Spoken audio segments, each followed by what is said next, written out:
será que cerca de 80% das promessas de ano novo são abandonadas já nos 2 primeiros meses do ano?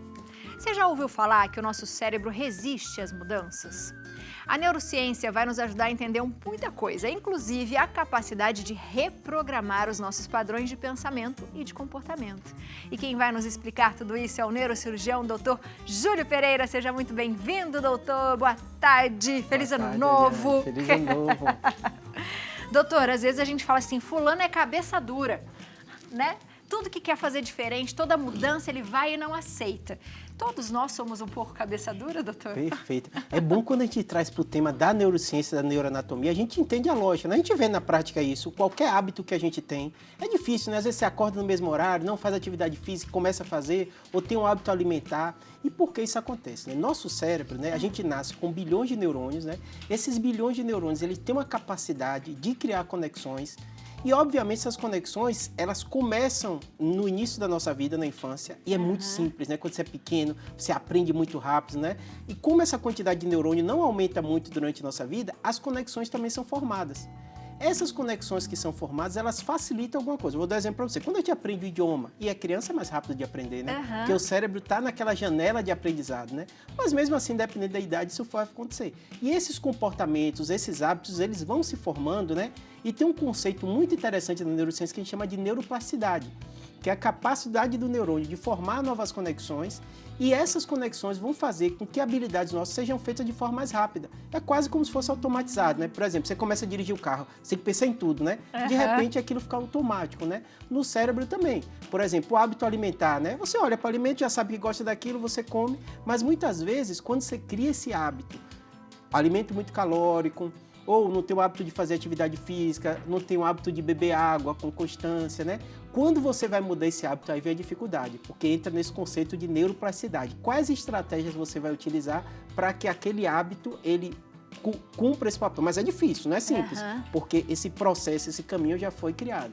Doutor, no nosso cérebro a gente tem, eu não sei como que a gente pode dizer, mas, por exemplo, a gente tem as amígdalas, que as pessoas falam assim, é responsável pela emoção. Perfeito. Como que funciona o nosso cérebro em relação a isso? Vou pegar aqui esse modelo, esse órgão tão pequeno, né, 1,5 kg só, ele é o órgão mais complexo e dizem que até o sistema mais complexo que a gente conhece no universo, né? Porque imagine, mais ou menos 100 bilhões de neurônios, cada um com milhares de conexões, né? É muita coisa. Essas conexões, antigamente, a gente falava de forma muito simples, assim, a região pré-frontal é responsável pelas nossas decisões.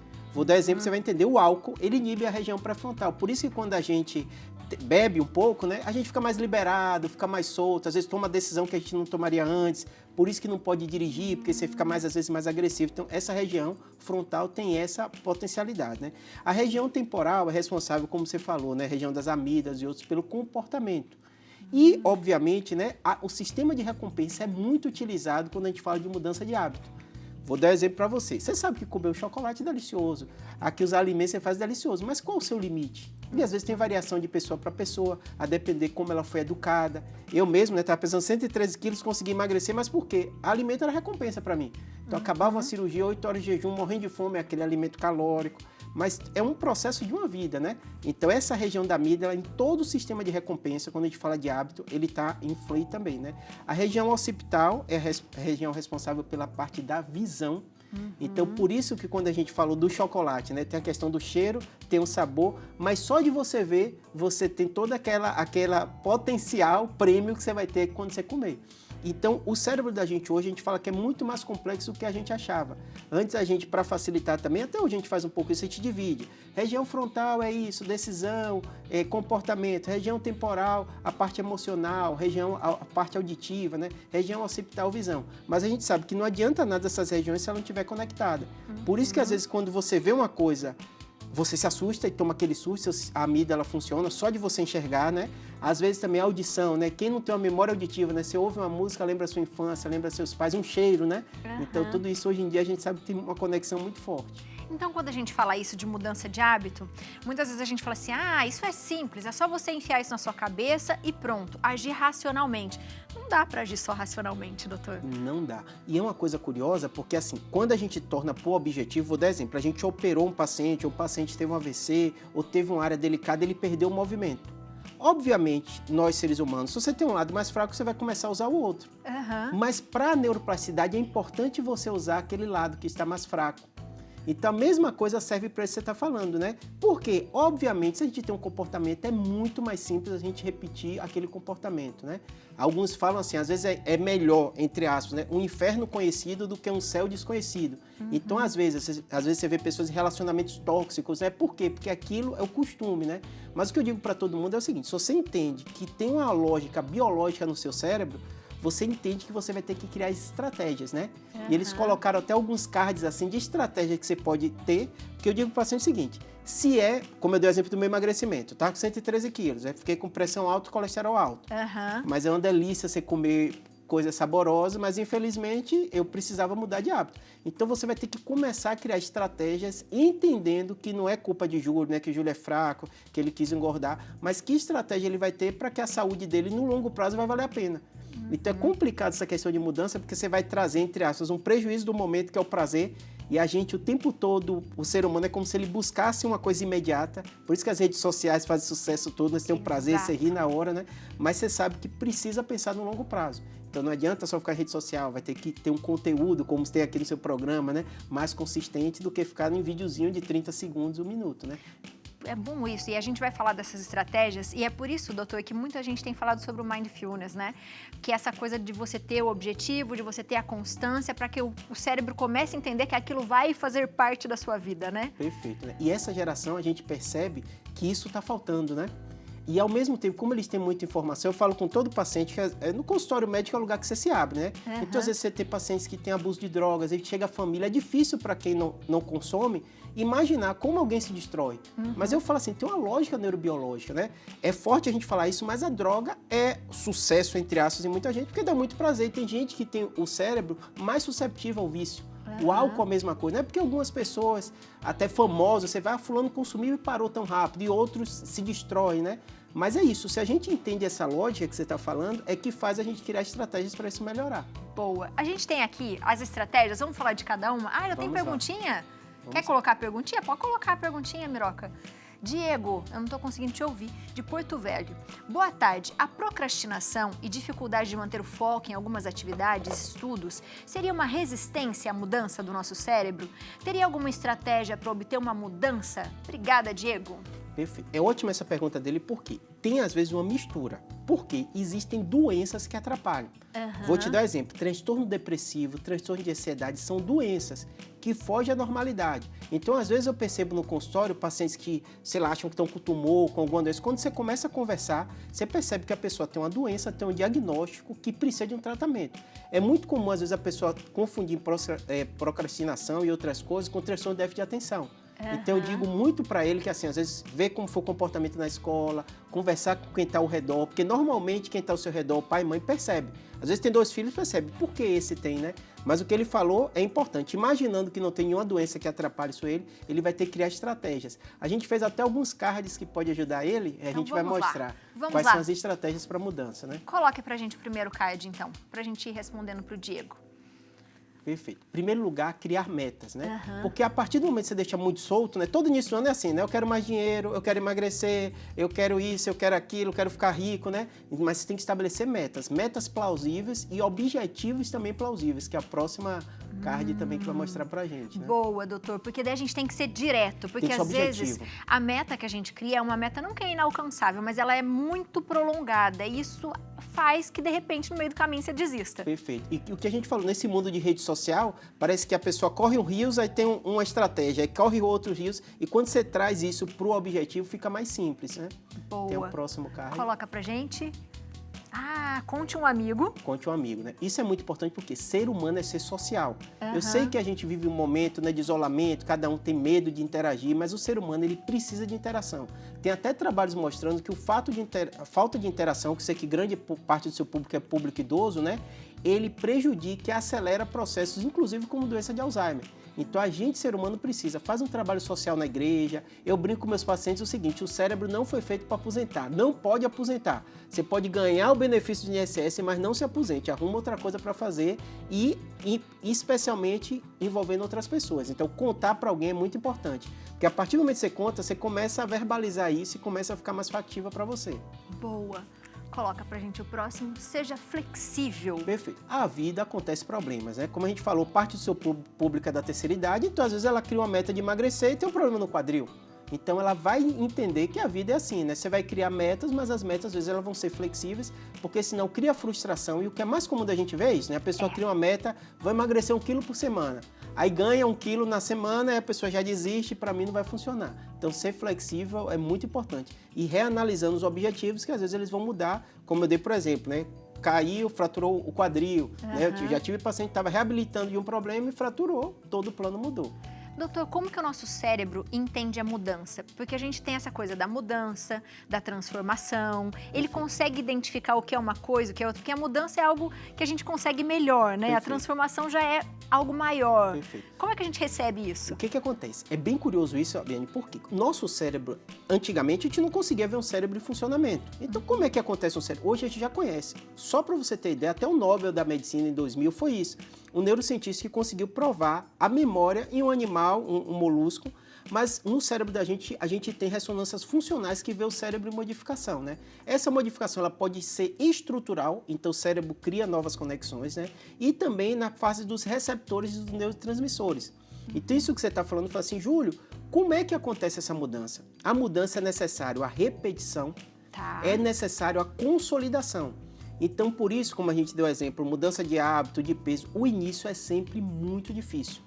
Ao mesmo tempo que ele é muito difícil, o ganho você consegue perceber. Mas para isso é necessário a resiliência. Porque se você entende que aquilo está criando novas conexões, eu brinco até com meus pacientes para ele entender. É como se não fosse tudo mato e você vai criar o caminho. Primeiro você vai ter que tirar aquelas... Depois, no processo evoluindo, vai estar ali tudo asfaltado. Então vai ser mais simples você caminhar naquele caminho. Então assim, se você entende isso, que é procedimental, você tem que fazer os procedimentos, você tem que criar estratégia. O sono, de um modo geral, é muito importante, né? A ansiedade prejudica muito. Então uma das coisas que eu mais percebo é você cria um plano e você fica tão ansioso. E se acontecer isso? Eu dou exemplo de fraturar o quadril, né? Eu tenho um paciente, você vai fazer atividade e se eu cair? A pessoa já está pensando que ela vai fazer atividade física, vai cair. Então, a ansiedade, ela é muito... E é muito importante você criar estratégias para comemorar durante o processo. Porque às vezes você fica só pensando, porque o cérebro da gente ele funciona com recompensa. Vou dar exemplo para vocês, a gente falou do amigo ali, mas atividade física, você compartilhar com alguém, você começar a criar. Eu dei um exemplo, por exemplo, para mim, é muito difícil para mim por causa de horário. São cirurgias longas. Aí o que é que eu faço? Para mim fazer atividade, eu estou fazendo em casa, porque é deslocamento, o horário é ruim, e eu às vezes assisto um podcast, às vezes eu assisto um programa, às vezes eu estudo, então às vezes eu assisto uma série, às vezes eu assisto um filme, então... Se a pessoa cria uma estratégia, eu vou fazer minha atividade física toda hora do Santa Receita. Então ela já está ali, em vez dela ficar só parada, ela vai estar pedalando na bicicleta durante o programa, vai ter a recompensa de estar ali e ela cria o hábito. Doutor, eu faço exatamente a mesma coisa. Eu vou para academia, enquanto as pessoas estão escutando música, eu estou ouvindo podcast, eu estou estudando as pautas do dia. Então hoje, por exemplo, eu fiquei estudando coisas, ciências psicossociais, não sei o que, eu acho que o povo fala, essa menina é esquisita, mas eu estou ali fazendo exercício porque eu acho que eu estou ganhando. Eu estou fazendo uma coisa em benefício a mim e não estou perdendo tempo porque eu já estou adiantando outra coisa. E não sei se você percebe, comigo, às vezes, eu estou mais ansioso do que eu vou estudar até do que o próprio exercício, mas como eles vêm junto, às vezes está empolgado de fazer exercício, às vezes então essas estratégias são essenciais, porque o que acontece? Você acaba o exercício, você se sente bem do corpo, porque isso é biológico, e você sente, eu cumpri uma meta do meu planejamento do programa que vai acontecer. Então essas estratégias que você faz de ganho são essenciais e tem uma lógica neurobiológica também por trás disso. Porque você se sente satisfeito. Você se sente satisfeito, Para mim, eu gosto muito de natação por isso. Na natação, como você não tem celular, não tem nada, então 2 vezes na semana eu planejo minha semana no momento que eu estou lá nadando. Porque é necessário essa coisa do ócio criativo, né, doutor? Não pensar em nada e ao mesmo tempo pensar em você. É isso mesmo. E eu falo assim, cada pessoa é de um jeito, né? Se você for ver qual é o ideal do exercício físico, você está concentrado nele, é óbvio. óbvio. Aham. Mas assim, ninguém ser humano é perfeito, né? Então você vai criando as estratégias. Como eu sou muito hiperativo, então eu tento fazer essas estratégias. Perfeito. Tem mais perguntinhas, Vamos lá. doutor? Da Letícia de Campinas. Boa tarde. Eu estou em investigação de TDAH. E tudo que eu começo a fazer eu não consigo concluir, desde estudos a planos pessoais. Isso me frustra bastante. Será que isso melhora só com medicação? Obrigada. Obrigada a você, Letícia. E aí, doutor? Perfeito, né? Em primeiro lugar, é isso. Como ela está em investigação, é importante ela terminar essa investigação para ter o diagnóstico. Tendo o diagnóstico, Letícia, não é só remédio. Tem várias estratégias, né? A própria psicologia, né? Durante muito tempo, até os planos de saúde não lidam bem, o SUS não lida bem, né? Você sabe que o plano parece só cobre quando a pessoa tem uma doença que vai matar, né? Mas a psicologia, ela tem evidência científica de ser estratégias essenciais no caso de transtorno de déficit de atenção.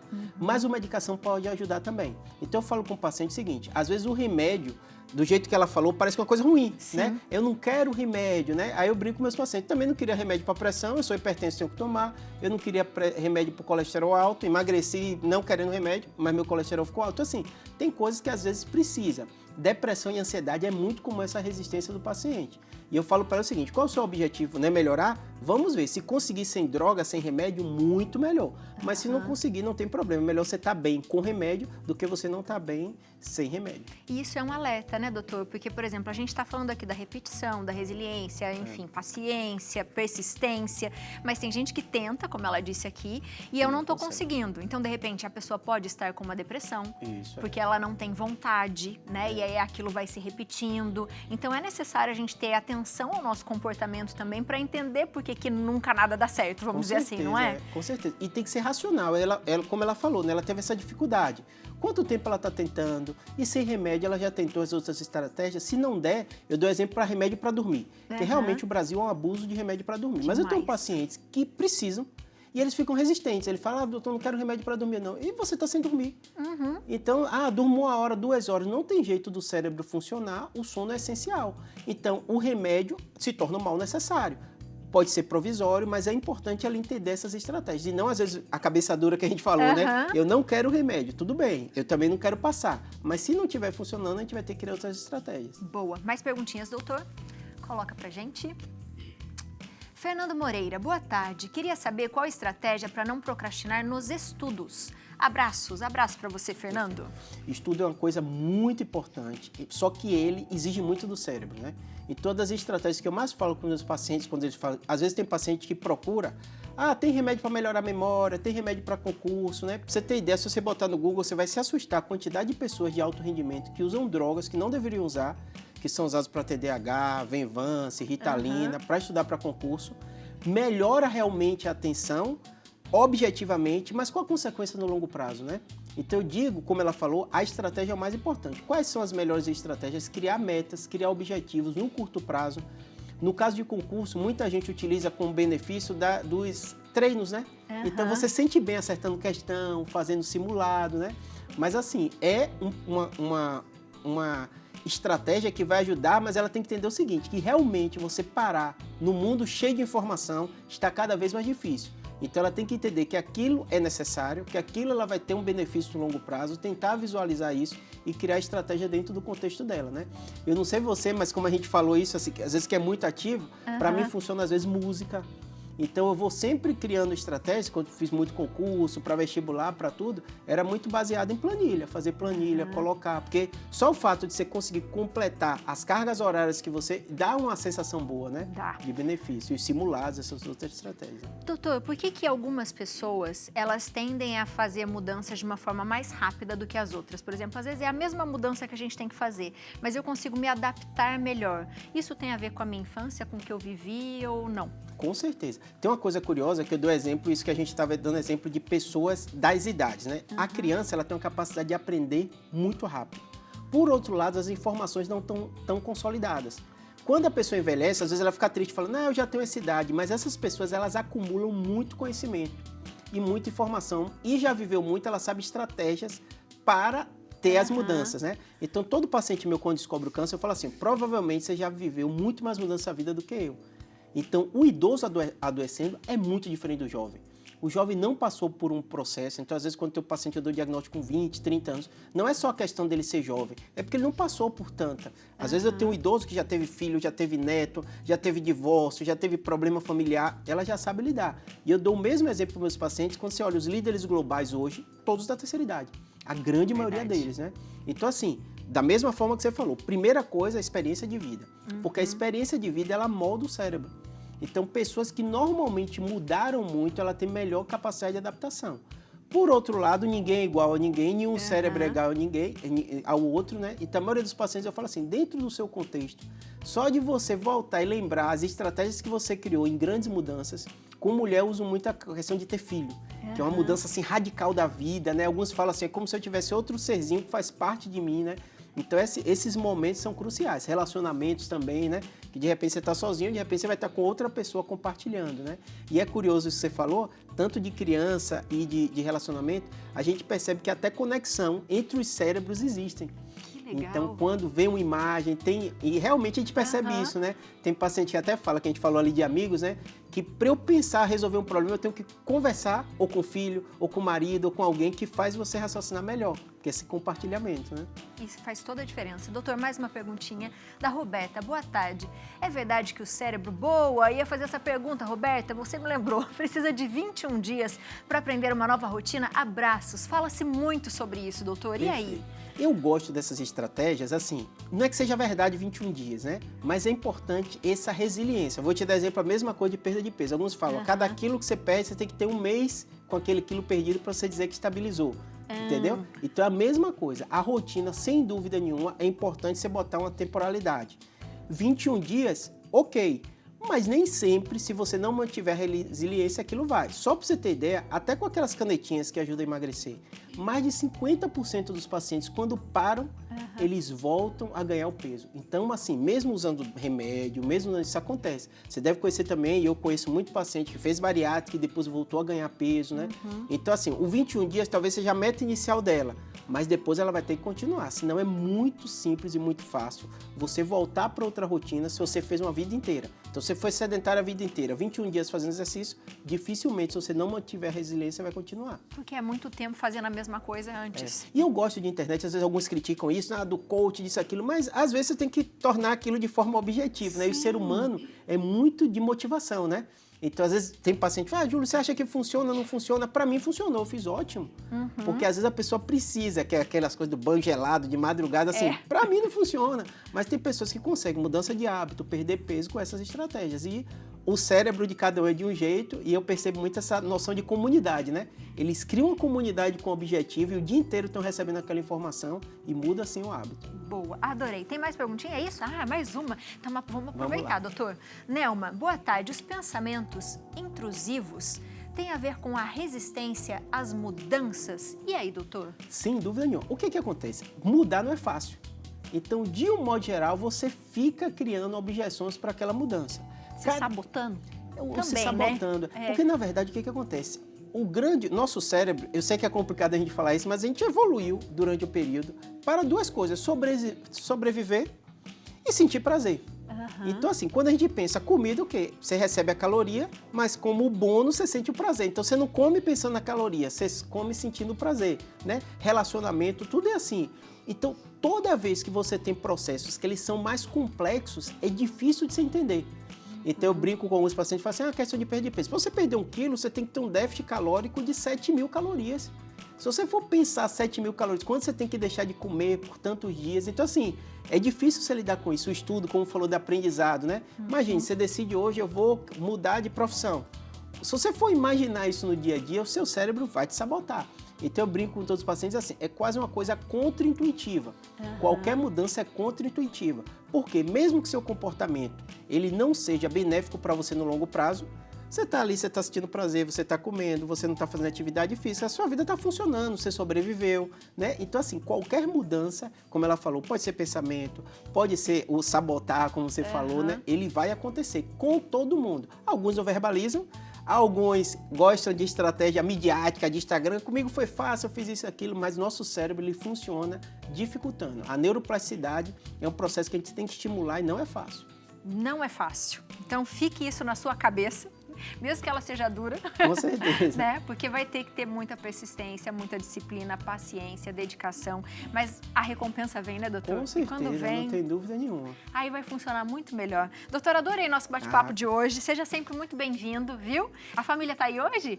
Tá, veio Gabriel, Ai, estão rodando aí. Gostoso, que delícia. Seja muito bem-vindo sempre, Tá viu, bom, doutor? tá bom, obrigado. Você de casa aproveita para seguir o doutor, @neurocirurgiabr. Tem também no Instagram, tem no YouTube. O doutor faz vários vídeos no YouTube, responde várias dúvidas para vocês lá. Aproveita para procurar também. E o telefone é o 11 99503 8838. Obrigada, doutor. Obrigado. Mais uma vez, viu? Obrigado.